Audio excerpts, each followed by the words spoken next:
Film dimulai dengan menampilkan sepasang ayah dan anak yang sedang berburu rusa. Karena hari Thanksgiving, mereka bertujuan untuk menjadikan daging rusa itu sebagai bahan hidangan jamuan. Setelah buruan didapatkan, mereka pun pulang ke rumah. Di sini kita diperkenalkan dengan beberapa tokoh, yaitu sang ayah yang bernama Daufar, sang anak pertama yaitu Rap, sang anak kedua bernama Ana, dan sang ibu yaitu Grace. Mereka hendak mengunjungi tetangga mereka yang sudah lama akrab, karena ingin merayakan hari Thanksgiving bersama. Mereka pun bertemu dengan keluarganya Franklin, sang ibu yaitu Nancy, sang anak yang seumuran dengan Rap yaitu Elijah, dan yang paling kecil yaitu Joy. There's somebody's in there. All right, I don't feel like getting yelled at. Let's go. Dalam hangatnya suasana keluarga, mereka pun berbincang manis dan merayakan bersama. Saat itu, Anna ingin mencari peluit yang ketinggalan di rumahnya. Ia pun ditemani oleh Joy. Namun, ketika Rap dan Elijah sedang bersantai, tiba-tiba Dopper menanyakan Anna kepada Rap. Namun Rap ia tidak tahu, bahkan tidak melihatnya.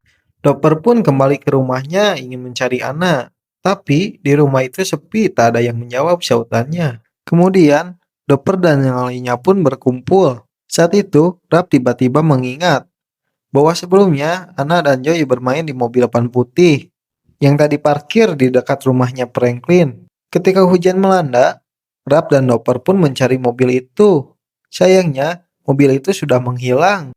Dopper pun panik, ia langsung menelpon kepolisian setempat. Layar berpindah kepada seorang detektif yang bernama Loki. Ia sedang berada di restoran Cina.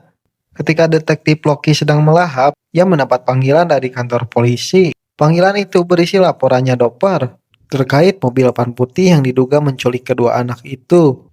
Detektif Loki yang dekat dengan lokasi pun langsung mengunjungi mobil van itu. Namun, ketika diperhatikan olehnya, mobil itu hanya diam saja di pinggir jalan. Tapi, ketika ia melangkah sedikit demi sedikit, tiba-tiba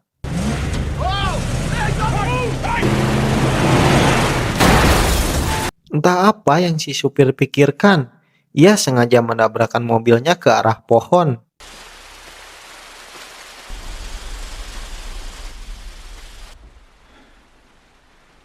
Hey, I see you in there. Show me your hands. Look. Look. Where'd you put those girls? Pria itu bernama Alex, tersangka pertama dalam kasus ini. Tak lama dari itu, Alex pun dibawa. Namun ia tak memberi jawaban apapun, kecuali ketika Loki menanyakan ia suka menyimpan mobilnya di mana, ia pun menjawab bahwa ia suka menyimpan mobil di rumah tantenya. Loki pun mengunjungi rumah tante itu. Di sana, Loki tak menemukan informasi apapun. Ketika Loki kembali dan menanyakan pemeriksaan mobil pada tim forensik, hasilnya nihil. Tak ada jejak DNA, sidik jari, helai rambut, dan lain-lain. Di sisi lain, Dopper dan tim SAR yang sedang mencari petunjuk di TKP pun tak menemukan siapa-siapa. Besoknya, detektif Loki memberitahukan hasil interogasi semalam kepada keluarga Dopper. Yang mengejutkan di sini, Alex ternyata orang yang memiliki IQ di bawah rata-rata dan mendapat gangguan mental. Bahkan Loki juga berkata bahwasannya ia juga lolos dari alat deteksi kebohongan. Namun Dopper emosi menanyakan balik, kenapa yang ber-IQ di bawah rata-rata itu bisa mengendarai mobil? Terjadilah debat panas di antara mereka berdua. I don't think you are considering all I hear possibilities. what you're saying. No, Sir, you listen to sir, me. Just shut the Tapi Loki mengatakan kenyataannya seperti itu.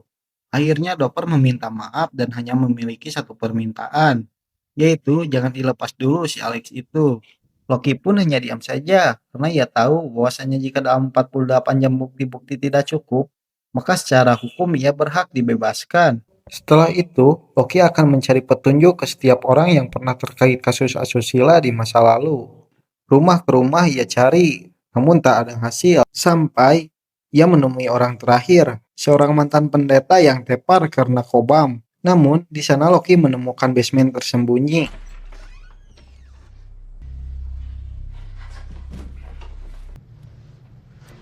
Ketika Loki masuk ke dalam basement itu, betapa terkejutnya ia ketika melihat sebuah mayat yang sudah usang. Mantan pendeta itu memberitahu mayat tersebut merupakan sesosok mantan pembunuh di masa lalu.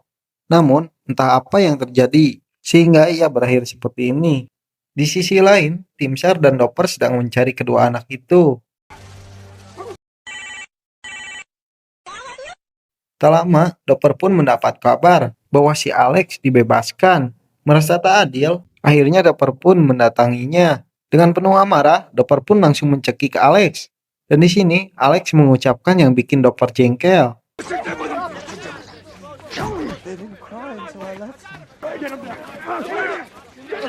Ketika dokter menceritakan itu, Loki dan petinggi polisi tak langsung mempercayainya. Dengan kecewa, dokter pun meninggalkan tempat itu. Loki ingin membuktikan perkataan dokter. Ketika ia sampai ke rumah tante tua dan di sana juga Alex berada, Loki bertanya kepada Alex mengenai hal tadi. Seperti biasa, ia hanya diam saja. Dan si tante juga membela Alex dan berkata memang Alex tak mengucapkan apapun. Ketika Loki menghubungi dokter dan berkata bahwa si Alex tak mengucapkan apapun, dokter menghiraukannya. Rencana gila dokter pun dimulai.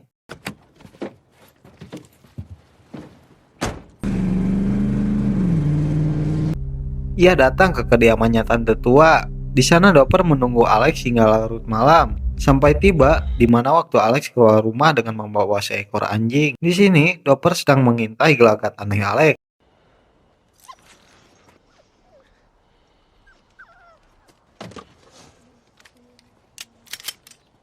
Ketika Alex sedang berjalan santai, tiba-tiba dokter menodongkan pistol dan berniat menculik Alex.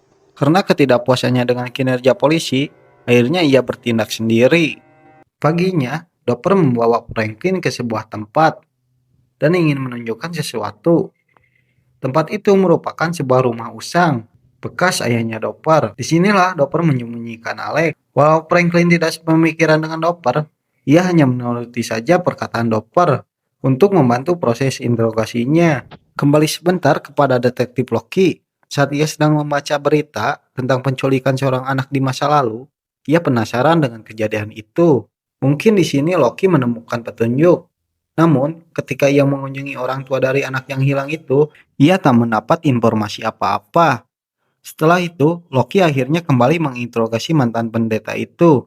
Dan ketika ditanya mengenai mayat yang ada di kediamannya, sang pendeta menjelaskan bahwa mayat itu suka menculik anak-anak dengan motif berperang melawan Tuhan.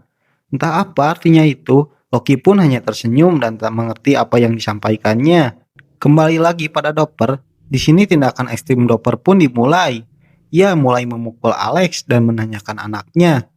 Namun, Alex tak mengucapkan apapun. Tell me where they are!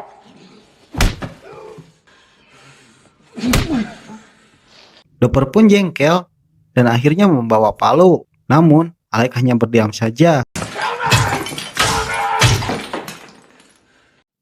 4 hari sudah berlalu, para warga pun mulai berbelasungkawa.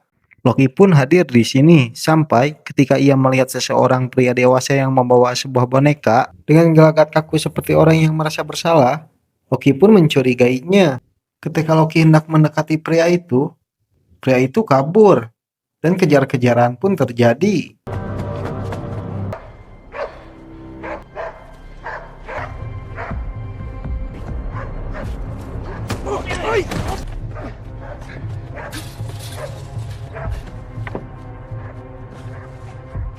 Namun, sampai di pinggiran jalan tol, ia lolos dari pandangan Loki dan berhasil kabur.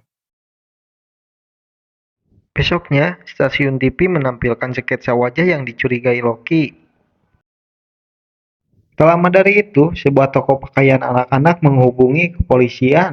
Loki pun segera meluncur ke tempat itu. Sang penjual berkata bahwasannya pria itu suka membeli pakaian anak-anak hampir setiap pekan. Dengan mengetahui hal itu, Loki pun menitipkan nomornya jika terjadi apa-apa. Di sisi lain, Franklin yang sudah tidak kuat dengan perbuatannya dokter, akhirnya memberitahukan istrinya. Nancy pun kaget dengan perbuatannya dokter. Akhirnya Nancy dan para sang ayah pun menghampiri lagi Alex.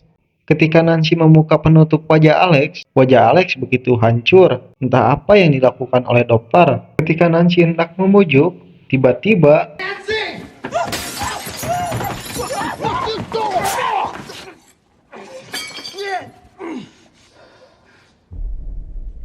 untung saja Franklin dan dokter datang tepat waktu sehingga bisa menyelamatkannya.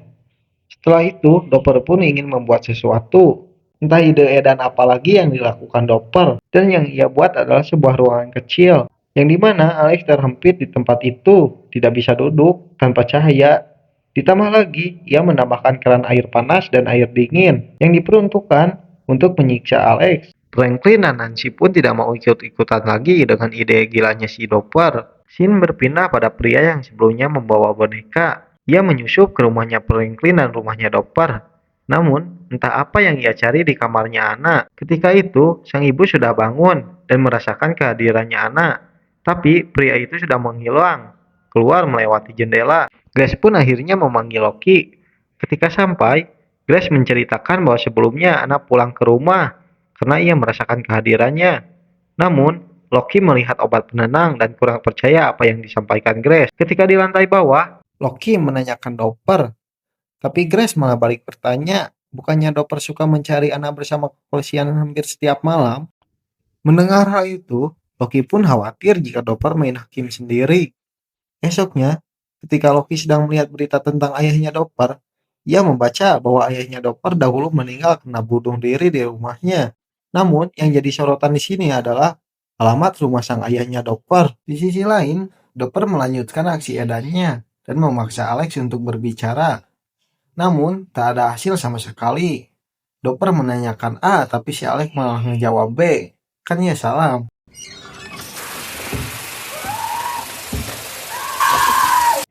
Di detik berikutnya, Loki pun datang ke lokasi itu. Ketika mengetahui itu, Dopper pun pura-pura mabuk dan tepar di sana. Loki pun mulai menyusuri rumah itu. My father left me this building, all right? I didn't think it mattered. Everything matters. Sampai ketika Alex hampir ketahuan, ia mendapat panggilan dari penjual pakaian anak-anak. Si penjual toko melihat pria yang dicurigai Loki. Untung saja, di waktu yang tepat, pria itu mengingat menggunakan mobil dan si penjual pun memberitahukan nomor plat mobilnya kepada Loki. Tak lama dari itu, Loki pun mendatangi rumah pemilik mobil itu. Dan ketika pintu dibuka, benar saja itu orang yang dicurigai Loki. Kita panggil saja dia Dudung.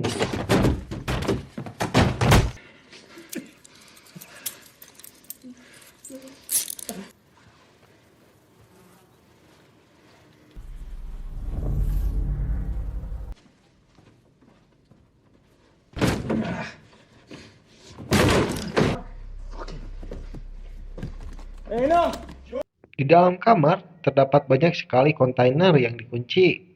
Loki pun memaksa membukanya. Banyak sekali ular dan pakaian yang dipenuhi bercak darah. Serta Loki menemukan map yang berisi gambar-gambar yang tidak jelas. Ketika sampai di kantor polisi, para orang tua korban pun dipanggil untuk melihat apakah dari salah satu pakaian itu dimiliki oleh Anna ataupun Joy. Ketika Dopper melihat foto-foto itu, ia melihat kaos kaki yang dimiliki oleh Anna.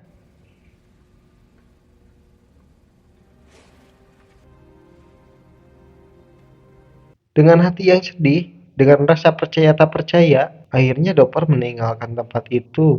Di rumah, Dopper tak ingin berita itu terdengar oleh istrinya, sehingga Dopper dan Gra pun merahasiakannya. Dopper pun mengunjungi lagi Alex. Di sini, Dopper sudah tidak baik-baik saja dan hampir mau menyerah. Tapi, Alex baru pertama kali memberi petunjuk kepada Dopper. Ia berkata bahwa anak-anak itu berada dalam labirin. Ketika Dopper menanyakan lagi labirin itu di mana, namun Alex kembali lagi membisu. Sementara, Dudung yang berada di ruang interogasi sedang menggambar sebuah labirin. Namun, karena Loki yang sudah jengkel dan emosi, akhirnya ia melepaskan emosinya.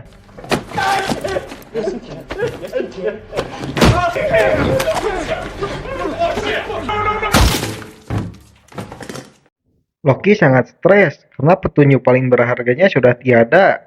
Ketika ia sedang mengamuk dan mengacak-acak meja kantor, ia melihat ada kesamaan dari gambar labirin itu dengan kalung yang digunakan oleh mayat. Setelah itu, Loki mendapat panggilan dari tim forensik yang sudah memeriksa rumahnya Dudung. Dan sang kepala forensik memberitahu kepada Loki bahwasanya sampel darah yang Loki berikan berasal dari DNA babi, bukan manusia. Tak cukup dari itu, forensik juga mengungkapkan Beberapa pakaian terdapat label harganya, kecuali pakaian Anna dan Joy. Di sini Loki bertanya-tanya, bagaimana Dudung bisa mendapatkan pakaian mereka berdua? Tiba-tiba Loki teringat dengan catatan kejadian waktu Grace yang merasakan kehadirannya Anna. Tak butuh waktu lama, Loki pun langsung datang ke rumahnya Dopper. Dan benar saja, ia menemukan kaos kaki yang persis seperti di foto. Dengan kata lain, Dudunglah yang mencuri pakaian Anna dan Joy. Hari pun berganti. Di pagi itu, ketika Grace terbangun dan mendapatkan panggilan yang mengejutkan, bahwasanya Joy sudah berada dalam rumah sakit. Sontak, Dopper dan Grace pun pergi ke rumah sakit. Ketika sampai di sana, Dopper tak melihat kondisi Joy dan langsung menanyakan keberadaan Anna. Joey, were you far from the street? Me doing this How long now. did it take you to get there? Just let me ask a question, please. Di sini, Joy menceritakan kejadian tersebut. Ternyata, Anna dan Joy diculik di sebuah rumah dan disuruh meminum racun ular.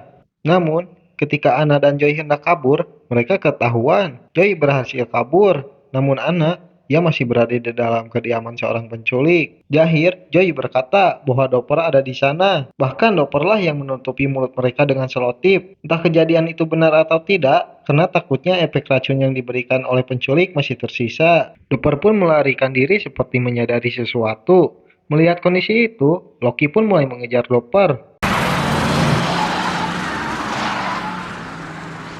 I know where you're going. I know where you're going.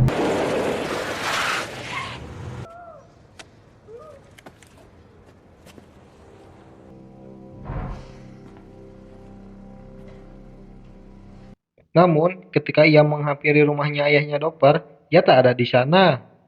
Malam pun tiba. Di saat itu, Dopper menghampiri rumahnya si tante tua. Ia datang ke sini ingin memperbaiki pintu rumahnya si tante sebagai permintaan maaf atas perlakuannya. Tapi inilah yang terjadi. Excuses. You come on in and make me a cup of tea.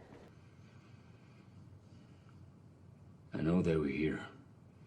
Dopper tak bisa apa-apa, langkahnya kalah telak. Ia dipaksa meminum racun jika ingin bertemu anaknya.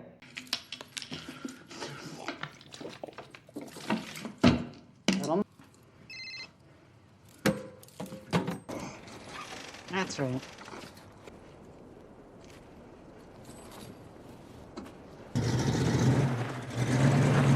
Come on.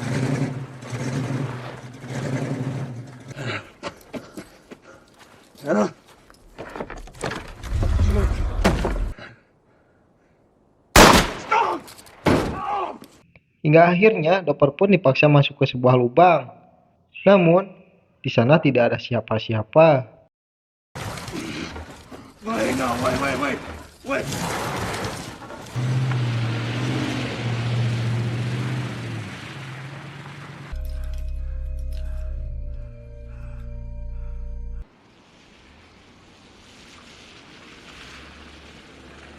Di malam yang sama, Loki pun menghampiri rumah si tante. Ia curiga karena pintu rumahnya tidak dikunci, sehingga Loki pun mulai menyusuri rumah itu.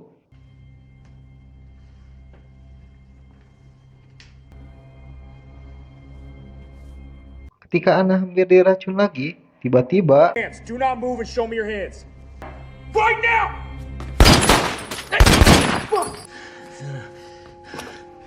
Oh my god.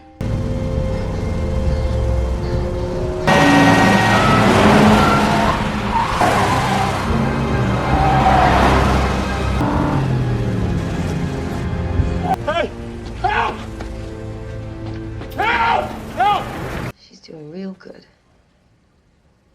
She's gonna be.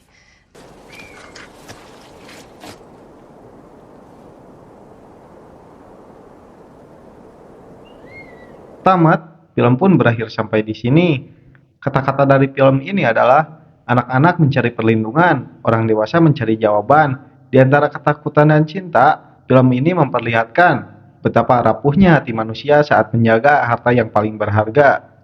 Saya admin dari Pintu Layar mengucapkan terima kasih yang sudah menonton dan adios amigos.